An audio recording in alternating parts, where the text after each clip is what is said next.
In my last GT Online video, I discussed the Bambushka and what kind of buffs I would like to see it get in the summer update. Now I want to discuss the other vehicle they mentioned getting defensive and armor upgrades, the Sparrow.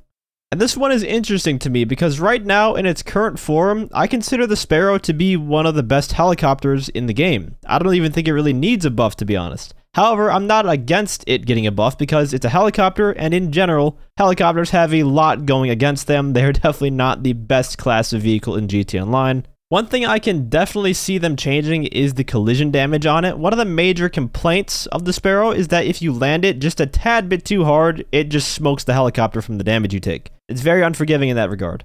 And that would be a very simple thing for them to change, actually. Right now, the Sparrow has a collision damage multiplier of 1.5. This is the common amount that you see on almost every single air vehicle in the whole game. Except for vehicles like the Alknost or the Bambushka, those two vehicles have a collision damage value of 0.5. Which is precisely why you can literally smash right into a building with these vehicles and take next to no damage. They just kind of bounce off. Of course, it also helps that those vehicles are, in general, more tanky from all types of damage than the Sparrow is, albeit not by much. If they were to, say, have the collision damage multiplier to 0.75 on the Sparrow instead of 1.5, that would help out a lot with the rough landing that occurs with the Sparrow helicopter. And as an example, I have adjusted the value in my game files to see how that would actually perform in-game. So this is me doing a rough landing with a fully upgraded Sparrow with the collision damage multiplier set to its current 1.5 times.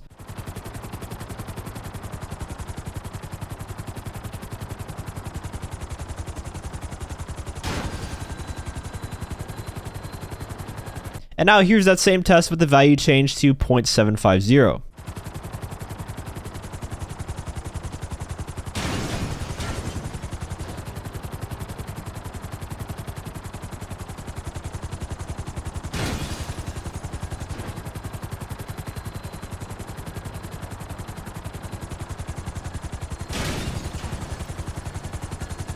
As you can see, with the multiplier set to half of its normal amount, it lets you do a few hard landings before it starts to smoke, which would help out very much. Now, the other thing they could do is just give the Sparrow innate armor upgrades to begin with, just like on basically every other air vehicle or vehicle in general, how you can do the 20, 40, 60, 80, 100% armor upgrades. The Sparrow, for some reason, doesn't have that. And if it did have that, it would also help mitigate some of the collision damage the vehicle takes, much to the same degree that changing the collision damage modifier would.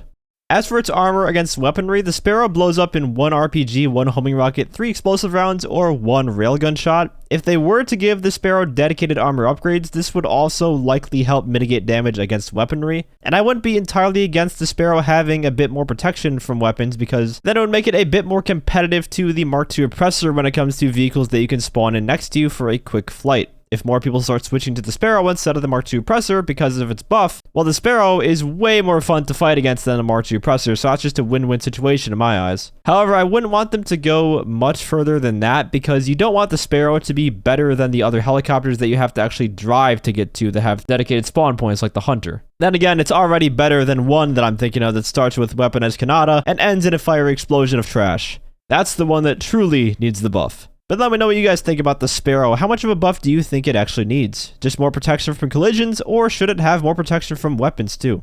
If you enjoyed the video or found it helpful, feel free to leave a like, as well as subscribe to my channel for more GT Online content. I also want to give a huge shout out to all my channel members for your support. If you'd like to become a member for some exclusive perks, you can either use the join button or the link that's down in the description. And as always, thanks for watching and have a great day.